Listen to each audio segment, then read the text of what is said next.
Yo, mamen. Good morning. Anong oras na ba? Galas 12 na. January 14, 2021, Minjola.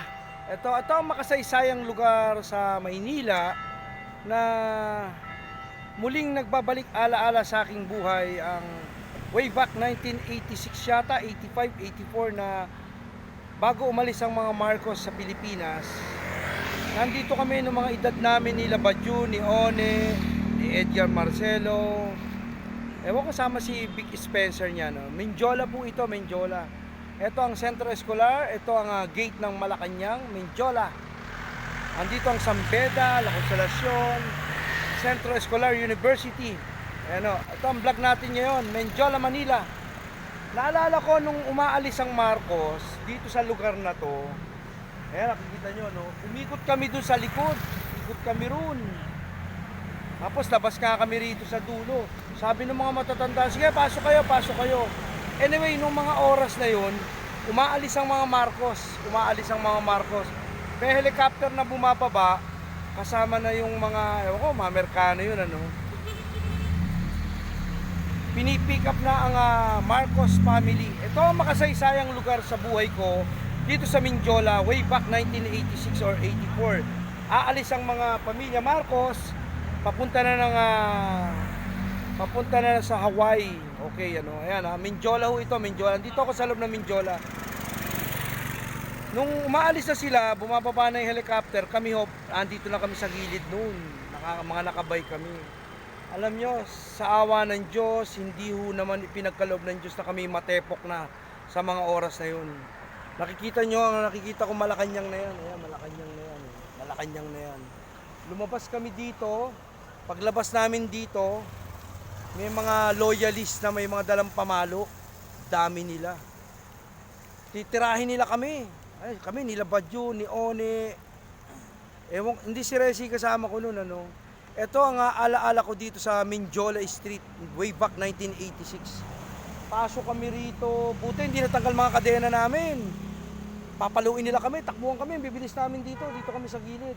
Alam nyo, pagdating doon sa dulo ng Minjolang yun, pagdating doon sa Minjola, sa dulo no, ng CM Recto Legarda, maraming mga pare, maraming mga aktivista, maraming mga rebelyon na papasukin na ang Malacanang. Pagdating namin doon, nilaylay ko yung yellow ribbon ko kasi koridoy, mga panahon na yun, ano. Oy, ba't kayo nakapasok dyan? Ba't kayo nakapasok? Delikado. Binuhat nila kami, kinarga kami nila doon. Sila Onen, ewan ko, kami nila ba dyan, magkakasama kasi kami, no? Alam nyo ho, talagang pagpasok namin doon, may alarma na galing sa puno ng mga nagre-rebelde, no? Na mga makasaysayang EDSA Revolusyon. Pumasok na sila lahat, pasukan na tao dito, pinasok ang Malacanang ng buong tao, ayan ho, ito ang Minjola. Ito ang makasaysayang marami ng buhay na at dugo na itinulo. Makasaysayang lugar to Minjola. Pasukan na sila lahat, pasukan na sila. Tapos kami mga naiwan, no, balik ulit kami. Nagbabala kami pumasok sa loob ng Malacanang. Nasaksihan ko nung paano sinisira ng mga tao ang litrato ni Imelda. Sinisira nila ang mga bagay-bagay dyan sa loob ng Malacanang. Dito sa loob ng Minjola, Malacanang. Naanuhan ko yan, nasaksihan ho namin yung mga panahon na yan. Kaya itong Minjolang to ay isang makasaysayang lugar para sa akin. Hindi lang sa akin, sa maraming Pilipino na nagbuhos ng buhay ho dito. Kaya sabi ko nga sa sarili ko, wag buho kayong ma-open mga Bongbong Marcos. Sabi ko, para ano pa ang ating pagkakaisa at makasaysayang EDSA Revolusyon na ipinagkaisa ng lahat ng mga tao dahil sa isang diktador na Marcos na sinasabi nila. Excuse me, don't be open everyone. Nagkikwento lang ako ng kasaysayan ko sa buhay bilang isang mamamayang Pilipino na may isip-isip na hindi ko inabot ang martial law. Anyway, ang martial law 1970 yata yun. Maliit pa ako nung mga panahon na yun. Ano? Pinagkaisahan ng milyong Pilipino para paalisin ang mga Marcos sa kanilang tungkulin sa Malacanang bilang isang presidente. Maraming buhay ang binuwis, maraming mga sasakyan, maraming tao, lahat nagkagulo-gulo. At nagkaisa ang isang bansang Pilipinas para patalsikin ang Marcos. Huwag ho kayong magagalit. Excuse me, Bongbong Marcos for President. Excuse me for Sara Duterte for Vice President. Sinasabi ko lang ho ang katotohanan sapagkat ito'y isang true life vlog na nangyayari sa buhay ko. Isa ako sa mga saksi. Pero hindi ko minamasama ang Marcos dahil wala akong muwang sa sinasabi nila at ibinibintang nila sa pamilya Marcos. Ngunit tumatakbo ang panahon na sinasabi nila ito'y project ng Marcos, ito'y gawa ng Marcos, itinuloy lamang ng Presidente Duterte, itinuloy lamang ng mga ibang kontratista. Ngayon sinasabi nyo maganda ang ginawa ni Marcos. Bakit nagkaroon ng pagkakaisa ang isang Pilipino para patalsikin ang pamilya Marcos? Tapos ngayon ibabalik nyo ang pamilya Marcos. Ito'y isang katanungan ko sa lahat ng nakipagkaisang Pilipino sa kasaysayan ng EDSA Revolusyon. Ano ang meron sa Pilipino? Praning. Ano kayo mga bugok, mga tanga? Ano yun? Di ba ho? Hindi ko alam, hindi ko maintindihan. Bakit ganun ang taong Pilipino? Ibig sabihin, ang mga botante ay bobo o tanga. Ganun ho ba yun? Excuse me everyone, wala akong pinatatamaan. Sinasabi ko lang ang malaya at karapatan bilang isang freedom of speech ng Pilipinong Nixon Lebron Yomamen, Pilipinas. Andito ako sa Mindiola, ikinuwento ko lang ang maikling kasaysayan at karapatan kong sabihin sa nangyaring napaka malaki at malubhang kasaysayan na nangyari sa ating bansang Pilipinas na ngayon ay ibabalik pa natin ng Marcos. Ano ang mangyayari sa ating bayan? Ano ba talaga ang Marcos? Sila ba'y masasamang tao? Sila ba ay talagang mga diktador? O sila ba'y isang matatalino at matutuwid na nagmamahal sa bansang Pilipinas?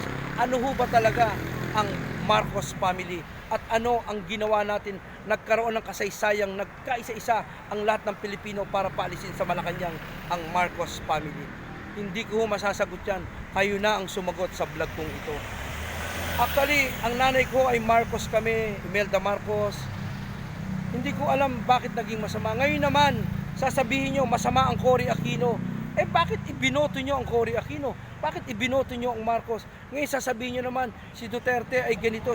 Bakit nyo ibinoto? Lahat na lang ng umupong presidente masama sa Pilipino. Ano ba ang gusto nyo para sa Pilipinas? Hindi ko na ho masasagot yan. Kayo na ho. Ngayon, kung tatanungin ako, Nixon Lebron, sino ba ang napupuso among presidente? I like to vote Leni Robredo for president. Bakit si Leni Robredo, hindi si Marcos, hindi si Sara Duterte? Sino ang vice mo? But I like Leni Robredo. Bakit? Leni Robredo ay isang lugaw kung tuksuhin. Bakit nyo tinutuksong lugaw? Masasama ang mga isipin ng Pilipino. Pinaalis nyo si Marcos, diktador. Ngayon naman kay President Duterte, nagagalit din kayo. President Duterte ang isang presidenteng hindi na makakalimutan sa kasaysayan ng Pilipinas. Saludo ko sa iyo, Mr. President Duterte. Wala po akong masasabi sa iyo. Ang masasabi ko lang, ang mga tuta mo sa paligid mo ang sumisira sa administrasyon mo. But I believe President Duterte love Filipino. Yomamen. Barbara Vlog, shout out. Leni Robredo ho ako, ayoko magbongbong Marcos. Gustuhin ko mang magbongbong Marcos, hindi ko rin ho pa nadidesisyonan sa sarili ko. Sa ngayon, hindi ako nangangampanya, hindi ako nagsasalita kung ano man ang ibig kong pasamain ang sino man.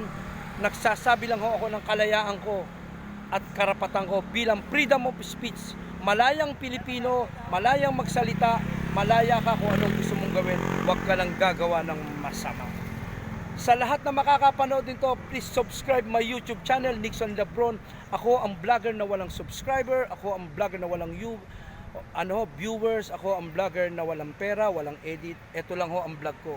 Barbara Vlog, shout out Yomamen. Wala ho akong pang-edit, wala pa kaming ulam, naghahanap po ako ng pera, pambayad ng kuryente, tubig. Ako ang isang vlogger na mahirap, ako ang kulelat na vlogger sa mundo na wala nang inaasahan kundi mag-vlog na lang. Masaya ako sa ginagawa ko, kaya ipagpapatuloy ko to dahil ito ay libre at walang bayad. Malacanang, Mindiola. Subscribe kayo sa channel ko, Nixon Lebron, Yomamen. Nakabisikleta lang ho ako, hindi ako nagmotor ngayon. Sana naiintindihan nyo ang content ko. This is a nonsense. Nixon Lebron, yo mamen, Barbara Vlog. Shoutout, thank you. Sana ho, mag-subscribe kayo sa channel ko, subaybayan nyo ang channel ko. Ito isang paglilibang lang sa buhay. Kamukha nito, ito na ang paglilibang ko. Thank you, bye-bye.